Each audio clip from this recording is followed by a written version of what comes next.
Saudari-saudaraku terkasih dalam Tuhan Yesus Kristus, selamat pagi dan berkah dalam. Kita berjumpa kembali dalam renungan harian kita, Senin 7 Agustus 2023. Bacaan Ekaristi sebagai bahan pijakan renungan kita diambil dari kitab Bilangan bab 11 ayat 4b sampai 15 dan Injil Matius bab 14 ayat 13 sampai 21. Dalam bacaan yang pertama dari kitab Bilangan, kita mendengarkan keluh kesah umat Israel yang bosan dengan makan mana dan meminta Musa untuk menyampaikannya kepada Yahwe. Dan Musa pun berkeluh kesah dan melemparkan tanggung jawab ini kepada Yahwe.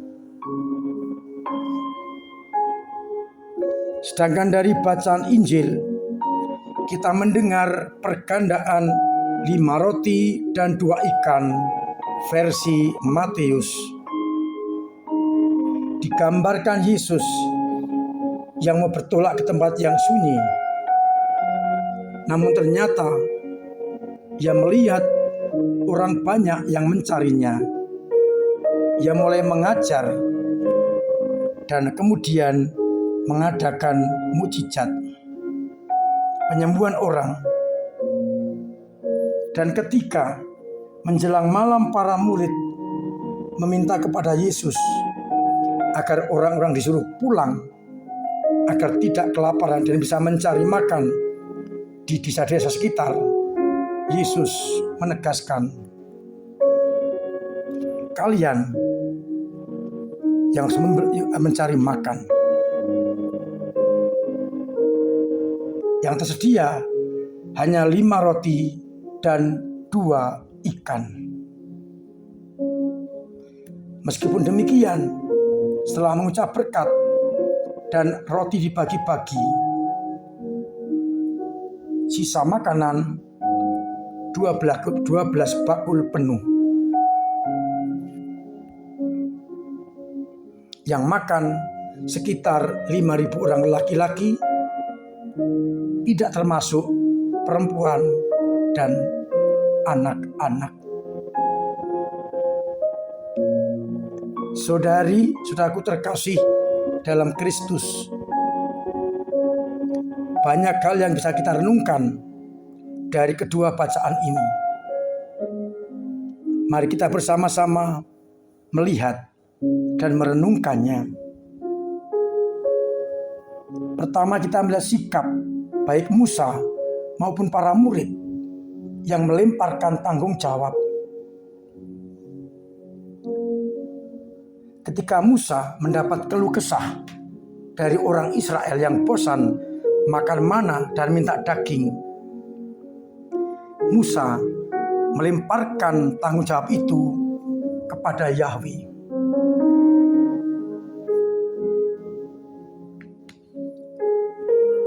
Musa mencoba untuk meminta tanggung jawab pada Yahwe atas tuntutan umat Israel. Tanggung jawab terlalu berat bagi Musa, maka dikembalikan kepada Yahwe. Demikian pula para murid melihat orang banyak, mereka melempar tanggung jawab dengan cara meminta Yesus untuk menyuruh para orang-orang banyak itu pulang agar mendapatkan makanan. Tempat ini sunyi dan hari sudah mulai malam. Suruhlah orang banyak pergi supaya pembeli makanan di desa-desa. Justru Yesus kembali mengingatkan tanggung jawab ada di pundak para murid. Mereka tidak perlu pergi. Kalian saja yang memberi mereka makan.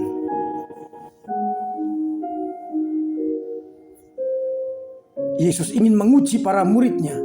Apakah ia sadar siapa sang gurunya?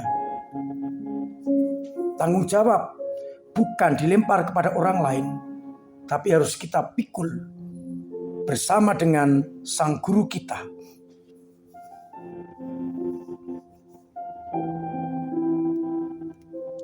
Yang kedua, kita melihat bagaimana akhirnya iman para murid bertumbuh. Meskipun pada versi Yohanes, para murid masih bimbang dan ragu.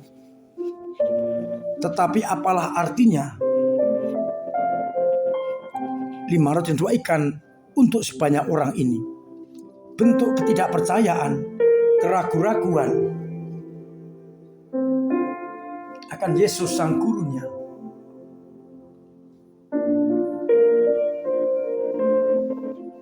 Namun toh mereka akhirnya mengikuti perintah Yesus.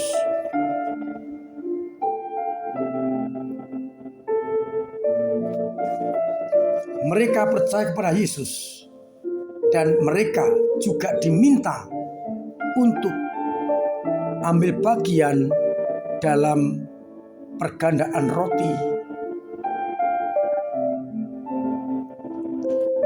Setelah Yesus mengucap berkat, maka roti dibagi-baginya, diberikannya kepada para murid, dan para murid membagi-bagikannya kepada orang-orang. Kita diajak pada bagian kedua ini untuk berbagi dan ambil bagian dalam karya keselamatan yang dibawa oleh Yesus dengan cara kita masing-masing. Kita diminta untuk berbagi menjadi perpanjangan tangan Tuhan. Dan akhirnya bersama Yesus kita yakin dan percaya, tidak ragu-ragu lagi seperti Musa maupun seperti para murid sebelumnya.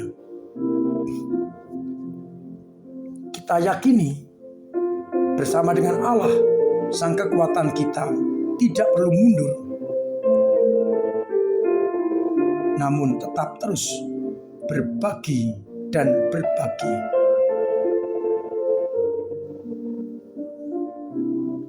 Kemudian dikumpulkanlah potongan-potongan yang tersisa, dan sisanya 12 bakul. Roti ini bisa menjadi makanan dan diberikan kepada banyak orang. Lambang 12 murid yang dipilih Yesus untuk ambil bagian dalam karya perutusan, hendaknya kita jadikan pedoman bahwa kita pun dipilih menjadi perpanjangan tangan Tuhan untuk memberikan kehidupan kepada orang lain. Oleh karena itu, mari bersama-sama kita syukuri rahmat Tuhan, rahmat panggilan, rahmat pilihan sebagai anak-anak Allah yang tidak perlu melempar tanggung jawab. Tanggung jawab iman harus kita pikul, karena bersama Yesus semuanya akan aman. Dan kita siap untuk dipilih menjadi perpanjangan tangan Tuhan bagi orang lain. Gereja siap untuk berbagi dengan siapapun juga, dengan cara apapun juga. Oleh karena itu, mari saya bersyukur kita membuat niat untuk ikut ambil bagian dalam karya perutusan, siap berbagi dengan semua orang. Semoga dengan demikian, akhirnya sisa roti yang dikumpulkan dapat kita bagi kepada sebanyak mungkin orang. Semoga gereja mampu menjadi penyalur rahmat lewat orang-orang yang ada di dalamnya, lewat ujung tombak gereja, para ketua lingkungan, para ketua wilayah, dan umat yang terkasih.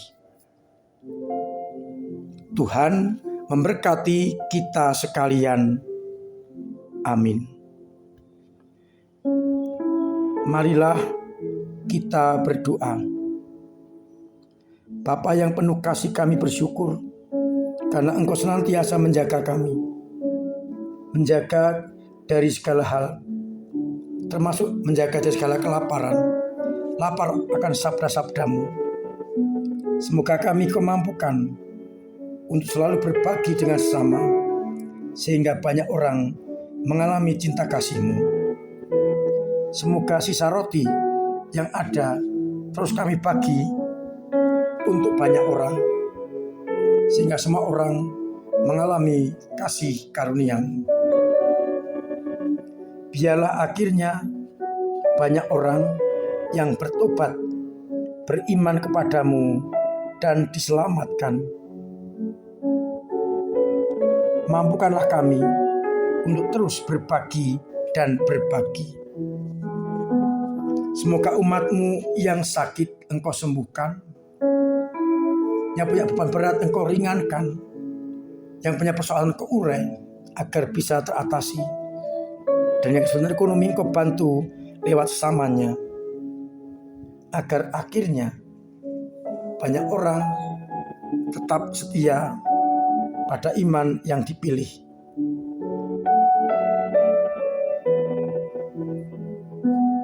Untuk itu ya Bapa, sertai kami dengan berkat-Mu sendiri, Bapa dan Putra dan Roh Kudus. Amin. Saudari-saudaraku terkasih dalam Kristus, saya tetap menganjurkan, menghimbau, bahkan sedikit mewajibkan tetap mematuhi protokol kesehatan, sehingga hidup kita akan terbebas dari mara bahaya. Dengan demikian pula kita membantu orang lain juga sehat, karena kita pun sehat.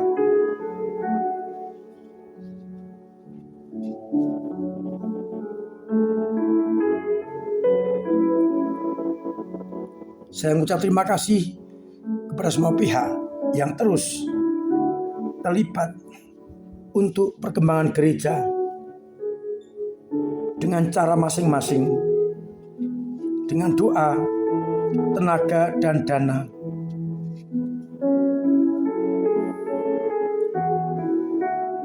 Juga terima kasih atas kepedulian, keterlibatan panjenengan untuk berbagi, untuk mengisi gedung pertemuan. Pelan-pelan mengalir, semoga terus semakin mengalir. Pagi ini pun saya bersyukur juga ada yang terlibat untuk pengisian gedung serbaguna kita. Berapapun akan kita terima demi mengisi gedung itu. Kelompok, wilayah, lingkungan bersama-sama bisa mengambil bagian dalam mengisi gedung itu. Siapapun tetap diberikan apresiasi. Untuk semua kebaikan panjenengan, keterlibatan panjenengan, saya sampaikan ucapan terima kasih. Semoga Tuhan senantiasa membimbing, membantu, memberkati panjenengan semua. Untuk itu, saya berdoa bagi panjenengan agar senantiasa menjaga, mendampingi, memberkati panjenengan semua. Akhirnya saya mengucapkan selamat pagi, selamat merenungkan, salam sehat, Tuhan memberkati.